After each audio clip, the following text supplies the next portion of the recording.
આજના સમયમાં અનેક યુવાનો પોતાના યુવાનીના સમયો બગાડતા હોય છે. પોતાના આ સમયનું મહત્ત્વ શું છે અને આ સમયમાં કેટલી શક્તિ ભેગી કરવી જોઈએ અને આ સમય કેટલો કિંમતી છે એનો વિચાર પણ કરતા નથી અને માત્ર બિનજરૂરી મિત્રોની સાથે ગપ્પા મારવામાં મોબાઈલની અંદર પોતાનો સમય બગાડતા હોય છે. આવા યુવાનોને માર્ગદર્શન આપવા માટે મારે એક વાર્તા લેવી છે. આજની વાર્તા અનુભવીઓના વાતોમાં પણ મોટું જ્ઞાન પડેલું હોય છે.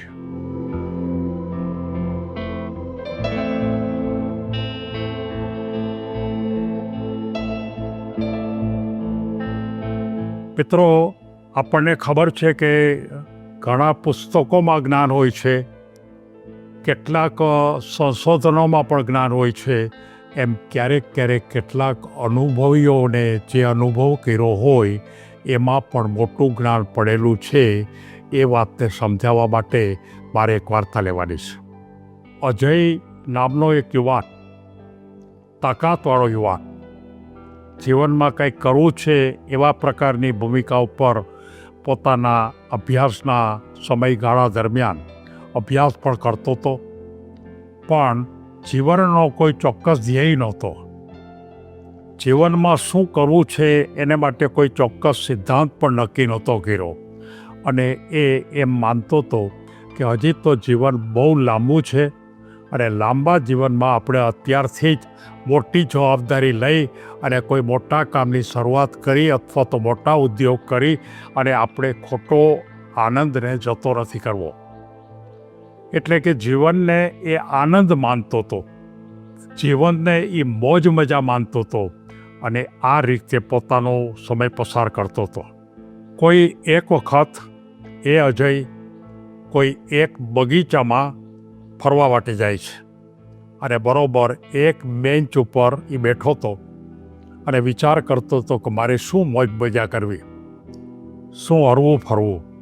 અને બરોબર થોડીક જ વાર થઈ કે એક બહુ મોટી ઉંમરના, લગભગ 70-75 વર્ષની ઉંમરના એક દાદા ત્યાં પડખે આવીને બેસે છે. પેલો અજય દાદાને પૂછે છે કે તમે અહીંયા રોજ આવો છો? તો કે હા, હમણાં છેલ્લા ઘણા વખતથી હું રોજ આવું છું. તો કે અહીંયા આવીને તમે શું કરો છો? તો કે અહીંયા આવીને હું મારા ભૂતકાળને વિચારું છું અને ભૂતકાળમાં મેં જે ભૂલો કરી છે એ ભૂલોને હું યાદ કરું છું. ત્યારે અજય કહે છે કે શું તમે ભૂલ કરી હતી? ત્યારે એ દાદા એમ કહે છે કે હું જ્યારે યુવાન હતો ત્યારે મારા મનમાં એક જ પ્રશ્ન હતો કે મોજ મજા કરી લેવી, આનંદ કરી લેવો, હરવું ફરવું, બહાર ટ્રીપમાં જવું, કોઈ પણ પિક્ચરો જોવા, અને આ રીતે ખૂબ મારા સમયને હું બગાડતો. અને એ સમયને બગાડવા પછી હું હતો હોશિયાર, ખૂબ સારી રીતે ભણવામાં પણ હોશિયાર હતો, મારી અન્ય રીતે પણ તેજસ્વી કારકિર્દી હતી, પણ આ મોજ મજાની અંદર મારી પોતાની બધી શક્તિ વહી ગઈ. અને પછી જ્યારે મને ખબર પડી કે ખરેખર મારે જીવનમાં કંઈક કરવાનું છે, ત્યારે સમય ચાલ્યો ગયો હતો. અને સમય ચાલ્યો ગયો હતો એટલે મારે જે ખરેખર કરવાનું હતું એ હું ન કરી શક્યો અને ન કરી શક્યો એનો મને અફસોસ થાય છે.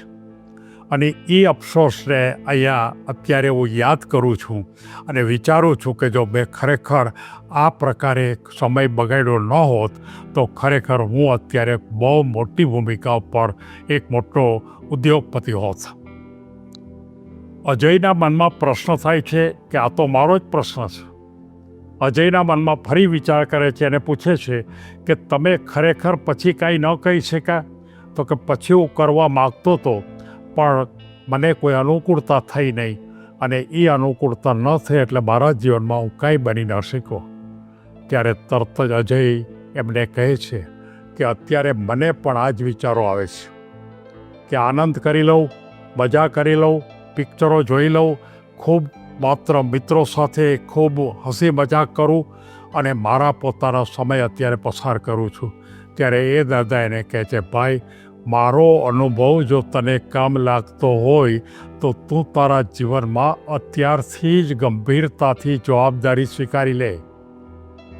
તું તારી યુવાનીનો સમય બગાડતો નહીં. યુવાનીનો સમય બહુ કિંમતી હોય છે અને એ સમય જો ચાલ્યો જશે તો ખરેખર હું જ્યારે વૃદ્ધ બન્યો ત્યારે મારી પરિસ્થિતિ જે હશે એ જ પ્રકારની તારી પરિસ્થિતિ થશે. અને આ વાત અજયના મનમાં ગોઠવાઈ ગઈ.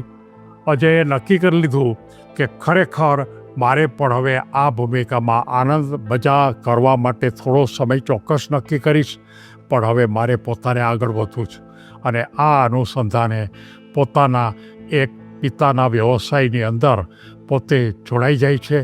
પિતાનો વ્યવસાય સારો હતો અને પોતાના જે સ્ટોરરૂમ હતો એ શોરૂમની અંદર જુદા જુદા પ્રકારના કામની અંદર એ પોતે વર્ક કરે છે.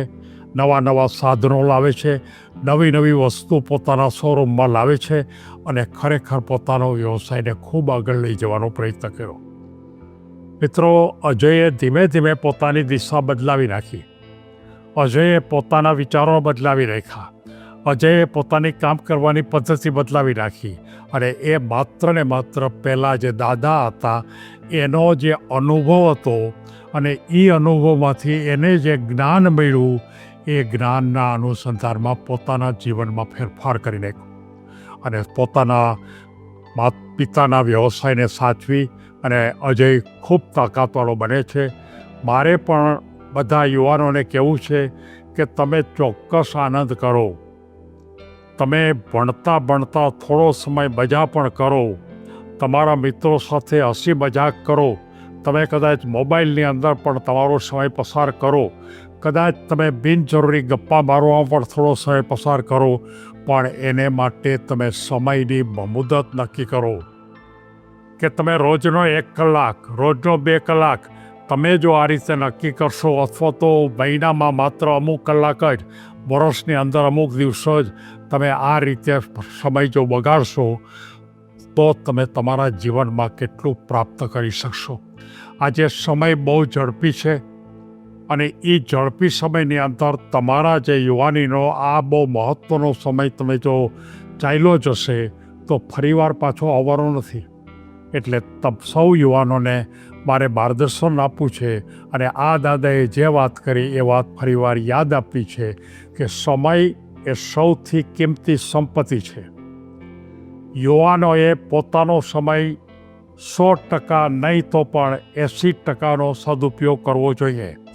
અને આપણને કોઈ અનુભવીઓ કોઈ માર્ગદર્શન આપે તો એ માર્ગદર્શનનો આપણે સચોટ ઉપયોગ કરવો જોઈએ. અને હંમેશા યાદ રાખજો કે મહેનત જો કરતા જ રહેશો તો જીવનમાં કોઈ દિવસ પાછા નહીં આવો. અને એમ કહેવાય છે કે કોઈ પણ અનુભવ એ જીવનનો સાચો શિક્ષક છે. યુવાનોને સમયનું મહત્ત્વ સમજાવવા માટે દરેક શાળાએ, દરેક માતા પિતાએ આ વાત યુવાનોને કહેવી જરૂરી છે. મહેનત અને શિસ્તને સફળતાનો આધાર આપો અને યોગ્ય સમયે જો તમે તમારું જીવન નહીં બદલો તો પછી બદલવું ખૂબ અઘરું પડશે. એવી લાગણી સાથે સૌને ધન્યવાદ. ખૂબ આગળ વધો.